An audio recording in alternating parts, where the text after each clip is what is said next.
বানে ধোৱা উজনিৰ কৰুণ দৃশ্য চকুৰ পলকতে বলিয়া বানে বুঢ়ালে ঘৰ চোতালৰ সলনি পথৰ ওপৰতে পাতিবলগীয়া হ'ল পিতৃৰ তিলনি চাওক কি দৃশ্য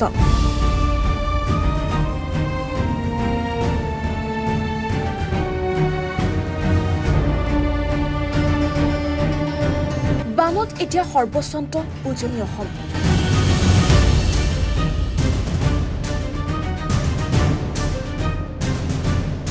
মুহূৰ্তৰ ভিতৰতে এসময়ৰ বসতিপূৰ্ণ অঞ্চল এতিয়া মাত্ৰ এটা অতিথি হৈ থাকিল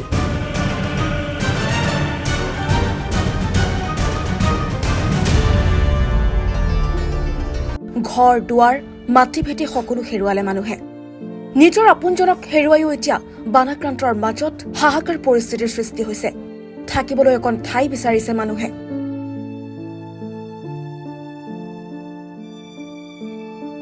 খাবলৈ এমুঠি অন্ন বিচাৰিছে পিন্ধিবলৈ কাপোৰ বিচাৰিছে ৰাজ্যৰ লগতে দেশৰ বিভিন্ন প্ৰান্তৰ মানুহ লগতে সংগঠনসমূহে আহি এতিয়া সকলোকে সহায় কৰিছে সাহায্য প্ৰদান কৰিছে কিন্তু তাৰ মাজতেই এক মৰ্মান্তিক দৃশ্য এতিয়া পোহৰলৈ আহিছে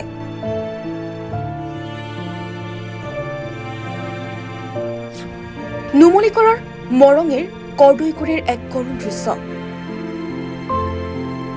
বানৰ বাবে পথৰ ওপৰতে 3 সন্তানে সম্পন্ন কৰিলে পিতৃৰ তিলনি উল্লেখ্য যে 3 দিন পূৰ্বে মৃত্যু হৈছিল অঞ্চলটোৰ পুনেশ্বৰ দত্ত নামৰ ঢুলীয়া শিল্পীগৰাকীৰ কিন্তু প্ৰবল বানৰ কোবাল হোতে সকলো শেষ কৰিলে তেওঁলোকৰ ঘৰ এতিয়া পানীৰ তলত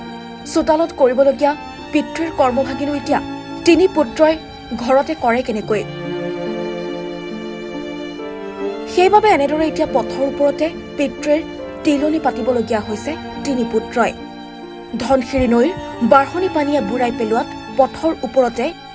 3 সন্তানে পিতৃৰ তিলনি সম্পন্ন কৰা এই দৃশ্য এতিয়া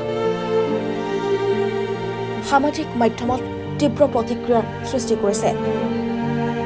আজি আমাৰ দেউতা ঢুকুৱা 3 দিনীয়া কাৰ্যসূচী আমাৰ তিলনি ভাগ পাতিব লাগিছিলে চোতালত কিন্তু বান পৰিস্থিতি বা প্ৰকৃতিৰ দুখত আজি আমি তেনেকৈ পদূলিতেই কাম ভাগ কৰিবলৈ আগবাঢ়িছোঁ উপায় নাই আৰু পানী ক্ৰমে ক্ৰমে বাঢ়ি আহি আছে এতিয়া এই ৰাস্তা কিনাৰতে আমি যেনে তেনে কৰ্মভাগ কৰি পেলাই উদ্ধাৰ হ'ম বুলি ভাবিছোঁ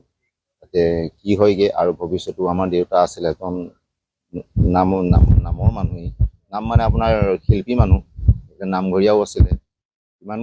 আগবঢ়া মানুহজনৰ কৰ্মভাগত যে প্ৰকৃতিয়ে এনেকৈ দুখ দিব আমি ইমান ভবা নাছিলোঁ আৰু ভৱিষ্যত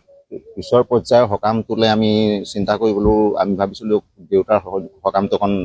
ভালকৈ পাতিম কাৰণ দেউতাক ভালেমান বহুত মানুহে চিনি পায় আৰু বহুতৰ লগত দেউতাৰ হেৰিও আছিলে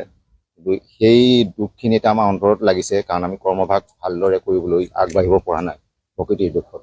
এতিয়া এয়া দেখিছে নহয় ৰাস্তা কিনাৰতে এনেকৈ কৰিছোঁ আৰু পিছৰ কৰ্মভাগো চাওঁ কি হয়গৈ মই মানে মোৰ ডাঙৰ জীয়েক এতিয়া সেই দেউতাৰ কৰ্ম যেনেকৈ আমি এতিয়া চোতালত কৰিব লাগিছে তেনেকৈতো নহ'লে এতিয়া বানৰ কাৰণে ৰাস্তা কাষতে এনেকৈ কৰিবলগীয়া হৈছে আৰু বহুত দুখ লাগিছে দেউতা এতিয়া যেনেকৈ মানে এজন গুণীমানৰ মানুহ আছিলে এজন শিল্পী এজন নাম লগোৱা আৰু সকলো বাদ্যযন্ত্ৰতে দেউতা আগৰণুৱা আছিলে সকলোৱে চিনিও পায় কিন্তু আজি দেউতাৰ কৰ্মভাগ আমি যেনেকৈ কৰিব লৈছোঁ তেনেকৈতো নোৱাৰিলোঁ দুখো লাগিছে বহুত দুখ লাগিছে কিন্তু এতিয়া উপায় নাইকিয়া আৰু এনেকৈ আমি কৰিছোঁ আৰু বাকীখিনি কৰ্ম কেনেকৈ কি হয় সেইটো আৰু বানৰ ওপৰত নিৰ্ভৰ কৰি কৰিব লাগিব আৰু ইয়াৰ ভগৱানৰ ওপৰত হেৰি কৰিছোঁ